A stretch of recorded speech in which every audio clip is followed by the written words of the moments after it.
promised. Let me interrupt that. Sorry to take you live now to Canberra. We're hearing here from the Shadow Treasurer and the Shadow Finance Minister giving the opposition's response to the federal government's mid-year budget update. More mortgage pain, more inflation pain for all Australians. They were the features of the budget. Let me take them piece by piece. The average Australian household has seen a 27% increase in their income tax payments since Labor came to power, a 27% increase. Indeed, we've got the highest tax to GDP ratio we've seen for many years, much higher than any time under the previous coalition government. We see more spend in this statement. $209 billion of extra spending since Labor came to power. That's $22,000 of extra spending per household. They're the numbers, $22,000 of extra spending per household. Don't believe the spin from the Treasurer. This is a big spending government. And we certainly see more people in this statement. The government is trying to spin that immigration is coming down. We've seen this week an extra 130,000 people planned in the coming years. It's gone up to over 1.6 million now from 1.5 million in the budget. And the problem here is this. Australia is a proud immigrant nation. There's no question about that. But you've got to get the balance right between the number of people and the spend on infrastructure, the services that are required. And right now, Australians understand that that balance is wrong. We're out of whack. It is simply not working. And of course, as I said, the other M, more mortgage pain, more inflation. That's what you get from a government that delivers these policies. Now, we are seeing that on the ground. We are absolutely at the back of the pack in dealing with these issues. We've got inflation, which is amongst the highest level of any advanced country in the world. We've got inflation, which is entrenched, the most entrenched in the world, according to The Economist. We've got long-term interest rates that are higher than almost every other advanced country in the world. We've seen household disposable income fall in real terms more than any other advanced country in the world. And we have a GDP per person recession. Our economy is in tatters after 18 months of government. That is the situation. There is absolutely nothing this MYEFO is going to do to address that situation. Now, the Treasurer and Finance Minister talked about the government's budget. Well, the one budget they ignored talking about was the household budget. And the household budget is in tatters. We've seen interest costs tripling since Labor came to power. We've seen, as I said, 27% increase in income taxes paid by households, and household disposable income down by 8.6% in the last 18 months. Australians are in pain as they approach Christmas. Enormous financial pain. This should be a joyful time of year, but it's a tough time of year. The Treasurer began the year with a 6,000-word statement on remaking capitalism. All we've seen from him since then is statements, slogans and spin.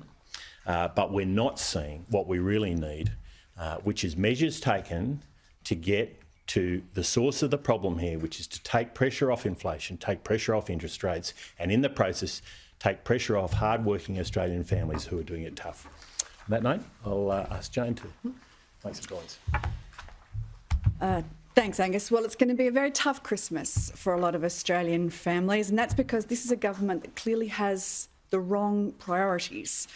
This has been a high-tax, high-spend budget, and that's been confirmed in MYEFO today. As Angus mentioned, $379 billion more in taxes and $209 billion more in spending since this government came to power, and nothing has been done to reduce inflation by pulling the fiscal levers at this government's disposal.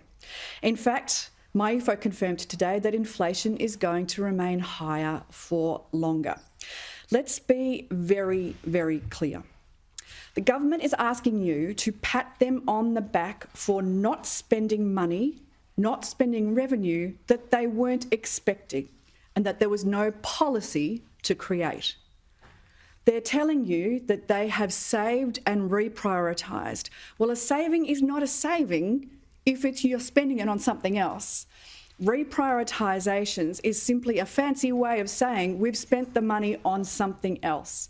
And those reprioritisations have already been announced as part of Catherine King's infrastructure cuts. Quite frankly, if you are reprioritising taxpayer money towards infrastructure that hasn't had the productivity lens put over it on something like the suburban rail loop, which, as we know, is a boondoggle investment that could go well out of control, that the Victorian government has now committed Victorian taxpayers to, and all taxpayers around the country, with the $2.2 billion that has been committed by this government.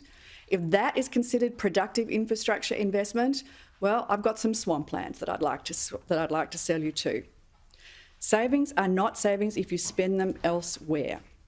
The NDIS was the biggest saving identified in the budget back in May, taking it from a 14% growth in expenditure to 8%, and yet there was not a single policy that backed up what was essentially a spending cap. In this MYEFO, we know from National Cabinet meetings that there is going to be additional money spent to the states, given to the states, to compensate them for the NDIS spending cap. And yet in this MYEFO, we've seen that shoved into measures that we can't yet announce. Now, that's a nonsense. That's hiding the increased expenditure of this government. That NDIS is not a saving. It's not a saving. It's still out of control. Australians are facing a really tough Christmas. They're going to have to make some big decisions about their own family budgets. It's a real shame that this Labor government has failed to make decisions, those tough decisions around theirs. Senator Hume, you talked about pulling the fiscal levers to fight inflation, but Angus said that the MYEFO had ignored the household budget. So which is it? Should it be more giveaways or saving more? Well, that's entirely consistent. You know that you can pull the fiscal levers in order to manage inflation. In fact, what this government has said, and I think Jim Chalmers said it just yesterday, was that fiscal policy and monetary policy are in lockstep. Well, that's nonsense. That's absolute nonsense. Monetary policy is clearly contractionary. But if you've got a high tax and high spend budget, that's not contractionary. That's quite the opposite. Now, they can say whatever it is that they want, but you don't have to look too far into these numbers to realise that this is a government who cannot contain that urge to spend that seems to be innate in Labor. You know, fiscal discipline shouldn't be a catch cry. It should be part of your DNA. It's something that this government's failed to do. Can I add to that? If you look at the policy variations in this statement, the spends are 5 times more than the saves. I mean, and this happens time and time again. You see the Treasurer doing some strange arithmetic, but the truth is, every time when it comes to the crunch, this government always wants to spend more than it saves. So that's the reality. Now, if you want to beat inflation, we know from history, it's very clear. You've got to pull every lever at your disposal. Fiscal policy is important, and spending in particular is important. You don't tax your way out of a cost of living crisis. That's not what we've done in the past, and it won't achieve it in the future. Get to the source of the problem. Don't deal with the symptoms. And this is a government that's failing to get to the source of the problem, and Australians are paying a high price.